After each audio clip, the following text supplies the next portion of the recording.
Hi, and welcome to Kunsang Pile Chilling. So glad to have you with us tonight for a teaching. I Jetsunma Ahkon Lhamo.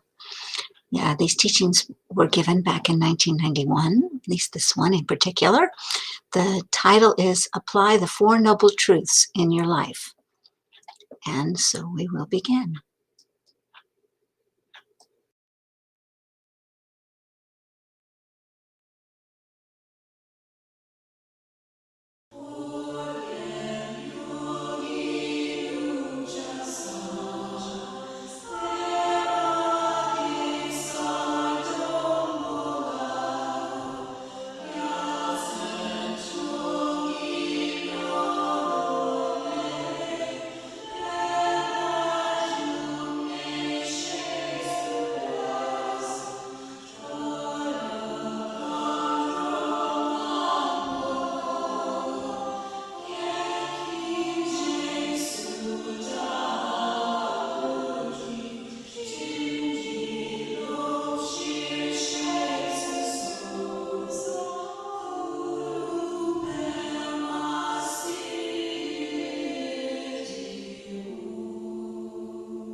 The one thing that all sentient beings have in common, or I should say one of the main things that all sentient beings have in common, but particularly the one thing that makes us all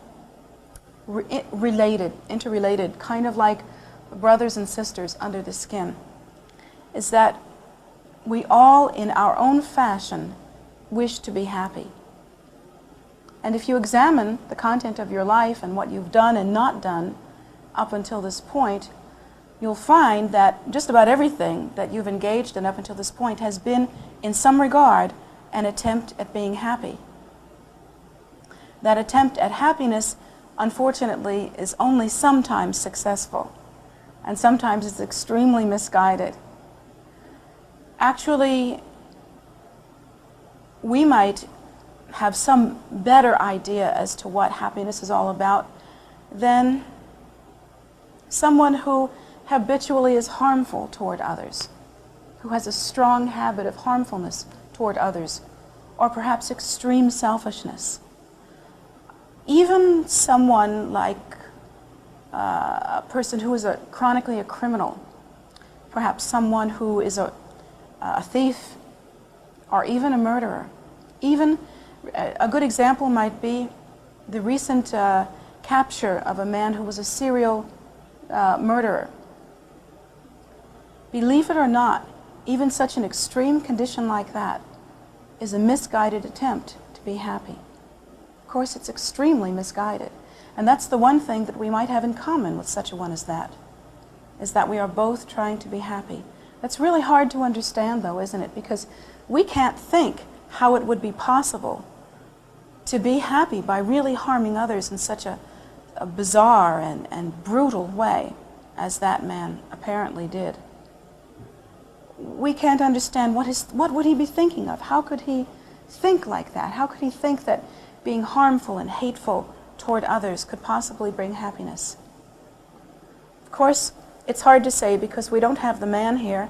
We can't examine his mind, and we can't really assume that we would know what he was thinking, but we could take at least a theoretical guess, a theoretical leap at understanding.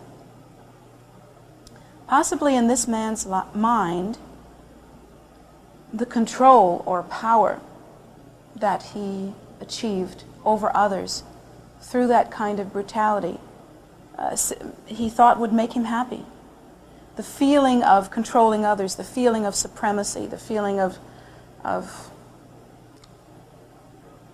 the ability to dictate the conditions of some other person's life. Possibly in some twisted way, he thought that that would make him feel happier.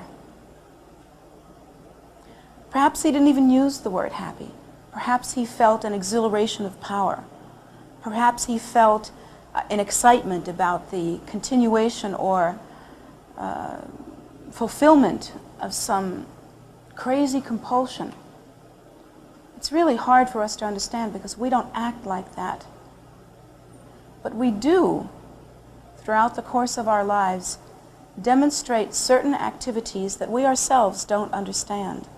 Sometimes we'll watch ourselves act completely out of character.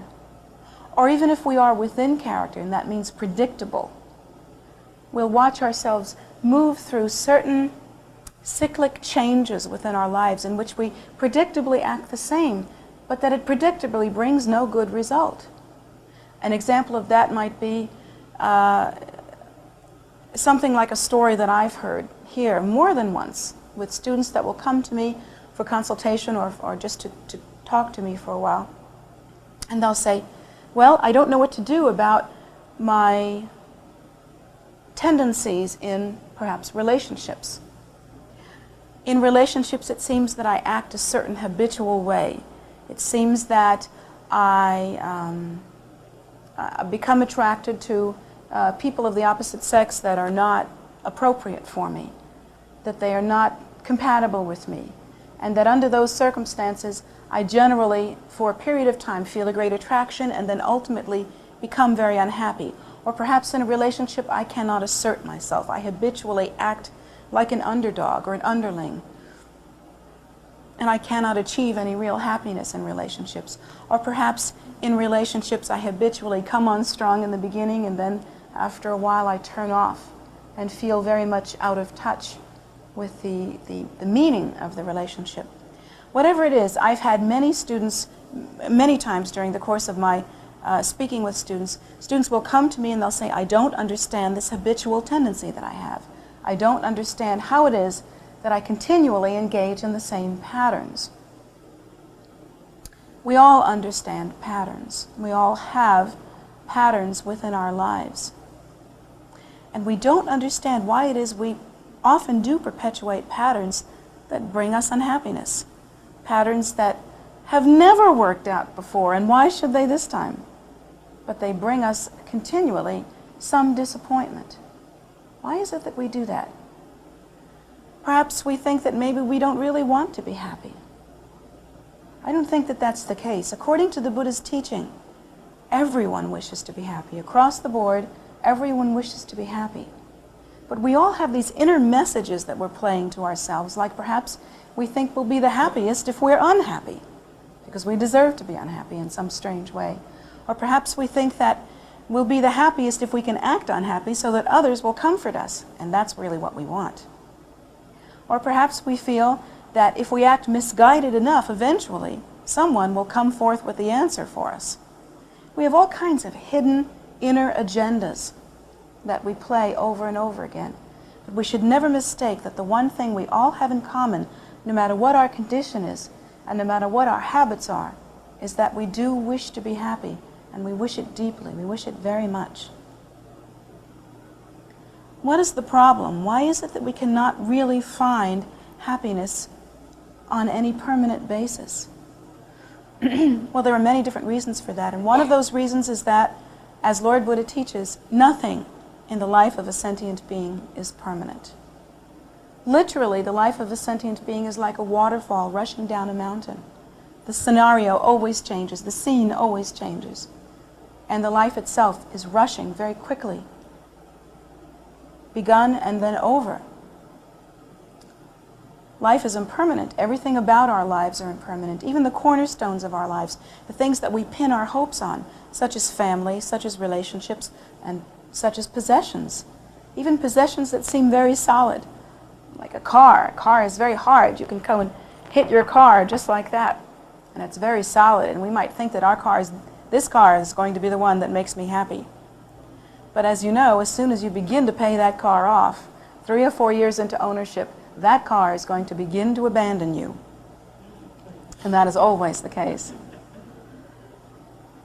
And it's the same with relationships. Relationships change. And the same relationship, no matter how wonderful and fulfilling it can be, is completely dependent on our own receptivity and our own moods. And they change constantly. The interactions between people are constantly being modified by many different things, including cause and effect relationships that we ourselves instigate. Everything in life is like is like a moving, dynamic tapestry, always weaving and interweaving, constantly interdependently arising cause and effect relationships. Everything is moving and impermanent in our lives. Therefore, it's so hard to find a core of stability, so difficult to find any kind of lasting, permanent happiness, and yet still we hunger for happiness. And we still engage constantly in activities that we think will bring us happiness. How can it be that we've had so little result? Well, it isn't true that we've had no result. We have had temporary happiness. We've all had that. Probably we feel pretty good right now. Probably we felt all right when we got up this morning. But we feel differently every day, and really every moment. And sometimes we are even afraid to think that we're really happy, because we know that right behind that happiness, right behind that, is another mood change, and we know that it's not lasting. How can we have managed to continue in such an effortful way? How is it that we maintain this extreme effortfulness? And what's the answer? What should we do? First of all, we have to begin to cultivate some understanding. According to the Buddha's teaching, every condition that we experience in our lives, including the most subtle inner conditions, that is to say, our own impressions and feelings and subtle inner posturing, that very, very subtle stuff that seems so wispy, seems to change all the time with every catalyst that appears in our lives. From that kind of subtle condition to the most seemingly permanent, gross outer condition, such as the house we live in, the nation that we live in, the community that we live in, the world that we live in. The Buddha teaches us that every one of those conditions that we experience actually arises through the interdependence of cause and effect relationships. Every condition, with no exception. Even the condition of how you appear physically. Now, of course, you have some control in that matter. You can diet and become thin. You can put on makeup and become better looking. You can take off makeup and become either better or worse looking, depending on how well you apply makeup. You can gain weight. You can do different kinds of juggling in order to make yourself appear more attractive through wearing different clothing or what have you. But there are some things about which it seems that we have no control. For instance, the genetic tendency of our body to be in a certain way. Some people are shorter than others, some are taller. Some have a tendency towards a more squat body form, and others have a tendency towards a very lanky body form. These things seem to be beyond our control, and we can look at our parents or our grandparents, and it seems as though we have the same genetic structure as them. And it seems as though we have not much control over that. But according to the Buddha, even such things as that appear to be handed to us from the time of our birth, even such things as genetic predisposition, these are the result of karma. The Buddha teaches us that the house that we live in, what are the conditions of our living? Do we live in a beautiful house? Do we live in a happy and harmonious family situation? Do we own property? Are we impoverished? What are the conditions of our lives? Some of them, it seems, once again, we have control over. There are many books out now that tell us we can become millionaires and millionairesses through a certain amount of effort if you follow this very simple 10-point program starting with the investment of a few $1,000s. We can all become millionaires. And for some people, I'm sure that kind of program has worked. And yet, there are some conditions in our lives that are seemingly unbeatable. For instance, what if personality-wise we don't seem to have that certain mindset that permits us to engage in that kind of activity? And then what if we don't want to?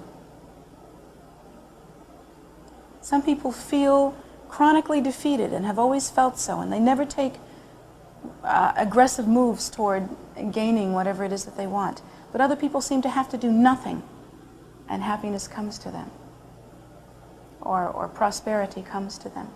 There are so many conditions in our lives that seem controllable, and they're mixed in with conditions that seem uncontrollable. How are we to understand that? Well, the Buddha teaches us that we have, at best, a very partial, very minimal understanding of cause and effect relationships. It's actually quite minimal. And the reason why is that there is very little cause and effect unfolding that we can actually see. If we live to be 100 years old, then relative to how much experience we have actually had as sentient beings, which the Buddha indicates is quite extensive. The Buddha tells us that we've lived many more than one lifetime. We have, therefore, if we've lived to 100 years already, only one tiny, tiny window of time in which to judge our experience. But that window of time actually has a very exacting beginning and a very exacting ending. And it's very difficult to understand what has come before or what will come after. There are certain elements that we can view within that window of time, and we can understand, we can gain some understanding. It has been my experience that usually that people, as they mature and as they become older, have gained enough life experience not to make certain kinds of mistakes again and again and again. Now, in some cases, I think it may be that we're just too tired and old to make those mistakes again and again and again. But in other cases, I think there is a true learning that has actually occurred, and I'm really not sure what the proportions are. But there are some cause and effect relationships that we become acquainted with, especially if, as most of you, I'm sure all of you, you are engaged in watchfulness in your life and really wanting to progress spiritually in some way. Your capacity for learning is that much greater. We may learn that if we're really kind and loving to others, we get better result. We may learn that if we're generous, people are generous to us. We may learn that if we're really hateful and arrogant, we never really get anything good out of that. We may learn some lessons like that, and if that's the case, that's a very precious and valuable lesson to learn. Those are precious and valuable lessons to learn. However, there are lots of things that we don't learn. The reason why is that, for one thing, we really don't fully understand how it is that we came into this life under the conditions that we have. We don't understand how it was that we were born to the families that we were born to, or how it was that we arrived in the condition that we arrived in. How it is that we arrived at our genetic structure, how it is that we arrived with certain propensity, mentally, physically, emotionally, certain habitual tendencies. Why is it that they have arisen so strongly within us? And it seems as though other people, even in the same family, do not have the same habitual tendencies. We don't have a full and complete understanding. And the reason why is because we cannot really understand the conditions that have occurred previous to this lifetime. We don't have an understanding of that. We cannot actually view the cause and effect relationships that brought us to this present state. And another thing is that we don't often understand the outcome of causes that we ourselves have begun during the course of this lifetime. For instance, we may be able to see very simple kind of cause and effect realities, like if you walk up and punch somebody in the nose that's approximately the same size as you, there's a real good chance he or she is going to punch back. And you might learn some cause and effect reality by trying that. But on the other hand, you might not learn that if you sit there and instead of punching the person who is not your favorite person, instead you sit there in your mind and think hateful thoughts, thoughts of wishing to do harm, thoughts of condemnation and judgment. You may think that having those thoughts, just because you haven't said them, just because you haven't acted on them, just because you haven't punched, is somehow okay. That having those thoughts is secret, that no one knows about them, and that it's really all right to think like that.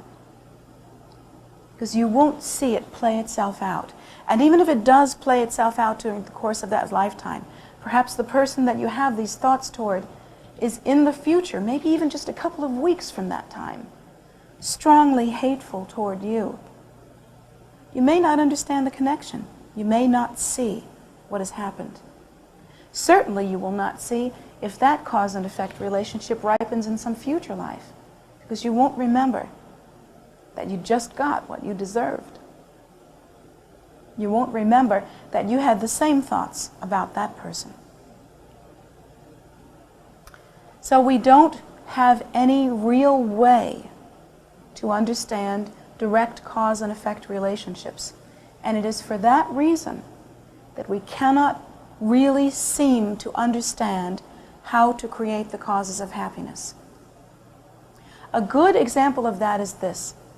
If we experience perhaps chronic poverty, we may think that the way to end this chronic poverty is to struggle against it, to work very hard at getting money any way that you can, to beg, borrow, or steal, literally, to work very hard at a very high-paying job in order to get money. What we won't understand is that probably whatever we do within that realm of activity will have temporary result at best. It may work for a period of time, then again it may not. I know people that work hard and can't seem to get anywhere. Or it may be that it works very well for a certain period of time, but even while it works very well and you have money, the consciousness is such that you still feel impoverished. You can't enjoy it, can't get anywhere with it, can't use it for any good result. It simply sits. And to all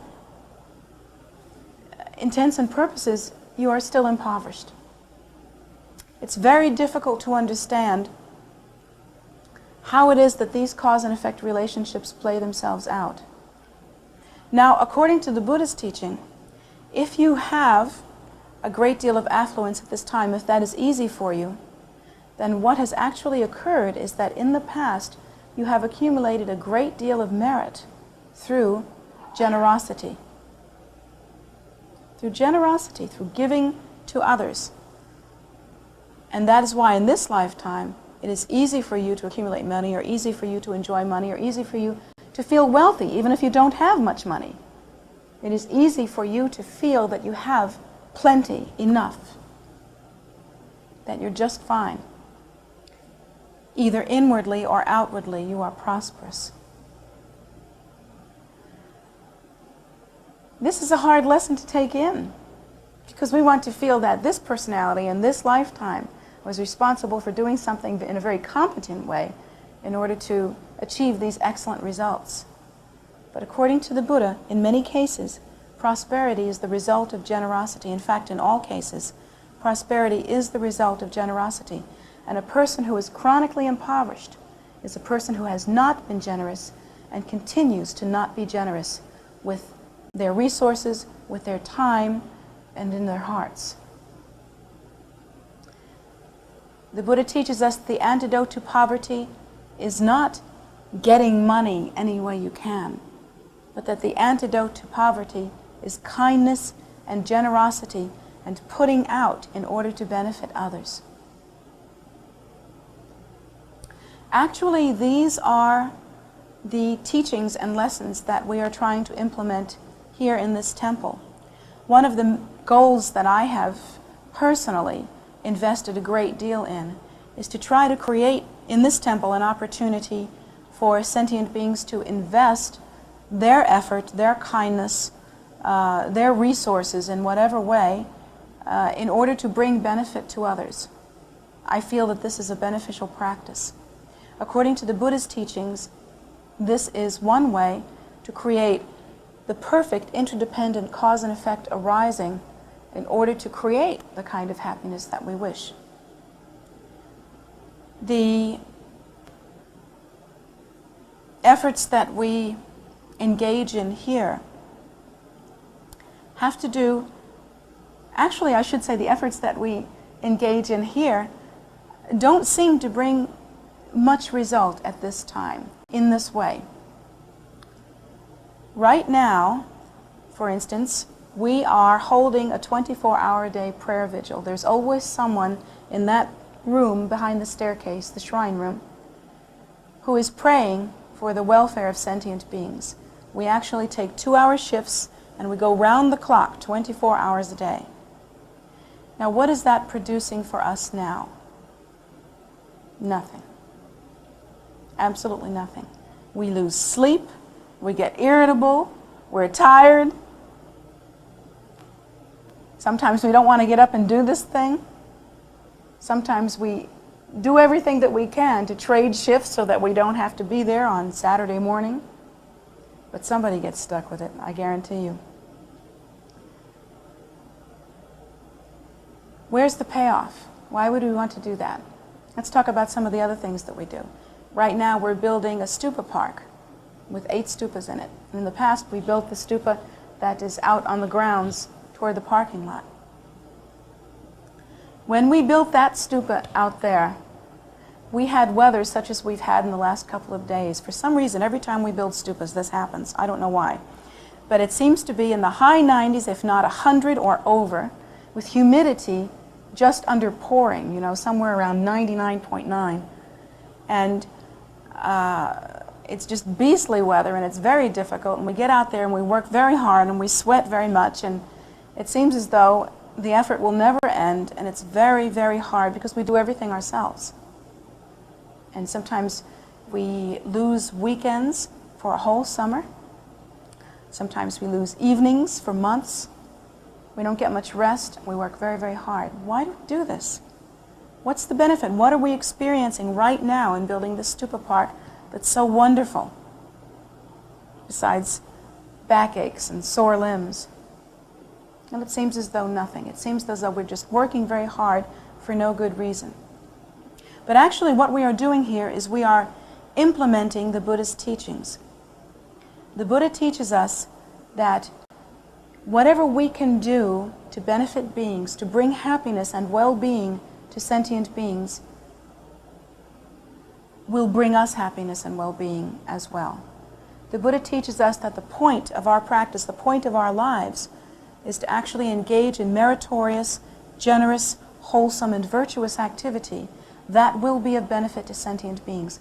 And the Buddha teaches us specifically that the only lasting, permanent, true cessation of suffering and therefore benefit to sentient beings is enlightenment. The true cessation of suffering is the state of enlightenment. So that being the case, we implement these teachings by actually engaging in activities that will bring that enlightenment to others. If we build a temple, if we build stupas, if we build these objects of refuge that cause people to come and even bring one small offering, a flower, a scarf, that's a traditional offering for Tibetans, bowl of rice, some small offering, that connection will someday in a future time ripen in such a way as to help them to be on the path of enlightenment sufficiently to be able to practice and thereby achieve enlightenment. It's a hook. It's a method, and it will reap benefit in the future.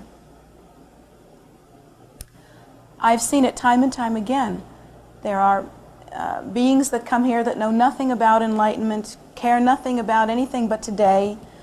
They just come to visit because this place looks kind of exotic. I don't know what brings them, but it brings because we look weird. I don't know, something. Maybe it's the flags.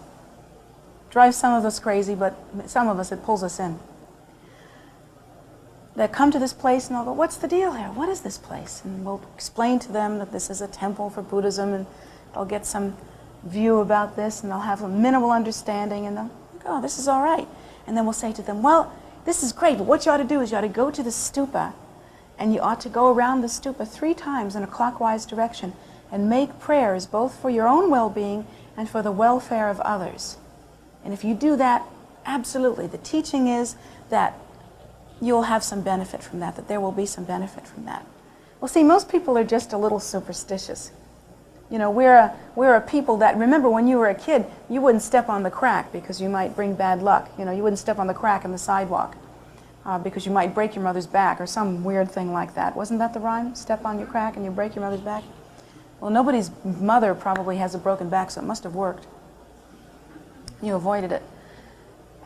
We have a little superstition in all of us, and maybe they don't know anything about Buddhism, but they do go out to the stupa. I've seen it again and again and again. And they'll go, now what direction am I supposed to go in? And what am I supposed to be thinking about now? And they'll just sort of make their way around the stupa 3 times. And that's when I'm happy. Because I know that all the hard work that we put into that has just brought some benefit. That will act as a cause. That little, even superstitious faith, that little thing that they've just done, that act, and the prayer, not only for their own happiness, but for the happiness of others. That prayer will reap fruit in the future, and it will bring them happiness. So that's why we do what we do. That's why we pray 24 hours a day, because we wish to create this constant stream of virtue and merit, and then we dedicate that constant stream of virtue and merit to the benefit of sentient beings. All of the virtue and merit that we've accumulated through building the stupas and all that we will accumulate in the future through that, we're constantly dedicating to the welfare of sentient beings. We really want to change the world. How arrogant of us, isn't it? I don't think so, actually. We want to change our own cause and effect relationships within our minds. We want to change our own karma. We want to change the condition of this community. We want to raise up the condition of this community. We want, in this community, for generous activity to actually be occurring. We want to raise the condition of this nation. We want to raise the condition of this planet. We want to make a change. You see, in our view, up until this time, most of the activity that we have been engaged in was our own effort trying to make only ourselves happy. And that's really true. In this life and in our lives previous to this, there is constantly has been a kind of self-absorption, a kind of endless grasping at happiness. And it's the condition of most of the world. It's what most sentient beings are doing. They constantly are grasping at happiness. In this life, in this place, our effort is really based on trying to turn that around, to try to generate happiness and, like nectar, pour it out to others, to try to generate a constant stream of virtue and merit and feed sentient beings with that virtue and merit. We don't even care if they recognize. We don't care if they know what we're doing. We hope that they'll participate because that will help them. We hope that they'll offer themselves in some way, their resources or their persons in some way, because that will benefit them. But there's no recognition necessary. It's just the constant generation of generous, virtuous activity. And we're not doing it really because we're such nice guys. We're doing it because we know it works, and because it will turn things around, and because it is really the only means by which we can begin to create happiness. It is the seed of happiness, and it will bring about the fruit of happiness. Eventually, it will bring our enlightenment and the enlightenment of all sentient beings, and that is permanent happiness. There's really no other reason to engage in the life that we live. We have to make a lot of sacrifices, whether we are ordained people wearing robes or whether we are lay people. We make a lot of sacrifices, but we do so knowing that it doesn't make us any kind of special person. It only makes us a little bit more knowledgeable about how to create happiness. Happiness comes through generosity. It comes through virtue. It comes through kindness. It comes through doing what you can to benefit others. It comes through making offerings. It comes through contemplation, through meditation, and through prayer. These are the causes of happiness, and we are engaging in them. So what's the upshot? What about all of the people that are working really hard to do this? Well, we actually have some members of our Sangha that when they first came to me, one person was considering suicide. One person was chronically depressed. There are many people throughout the course of their lives that they felt had no chance for happiness, and they came to this place as a last resort. And through acts of generosity have turned that around. Among us, there really isn't an unhappy person. There really isn't a person who's chronically depressed or anywhere near suicide. Things are considered normal. It is considered so frequently found as to be a common occurrence. So please understand that you do have the power to create within your life the causes that bring about the effects of happiness. But you need some guidance on them. It isn't like you think. You'll never get it by grasping, but you may get it through loving. If it doesn't ripen in this lifetime, it will ripen in the future, but certainly you will experience happiness. Please do consider these teachings, and please take them home and use them in some way. The thing about these teachings is that if you actually use them, they are of some benefit. But if you don't use them, they serve you no good at all. They do you no good at all.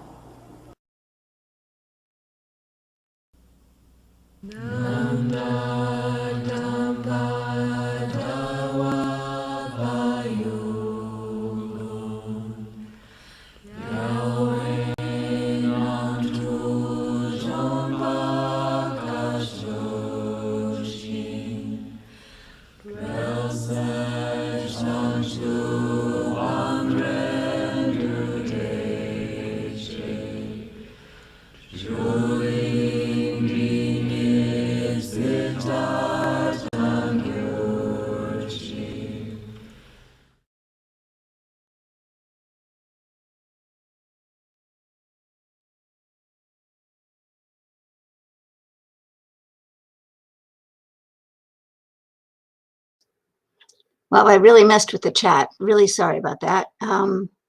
See what I can do.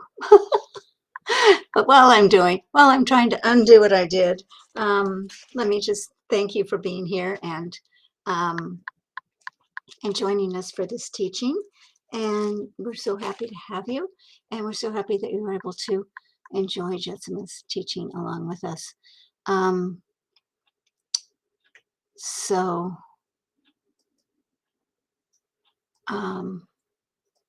All right, I'm going to stop playing with this now. Ignore the chat. I'm not really sure what that was. Oh, well, yes, now I know it was the prayer chart. So sorry. I will get the correct thing in there.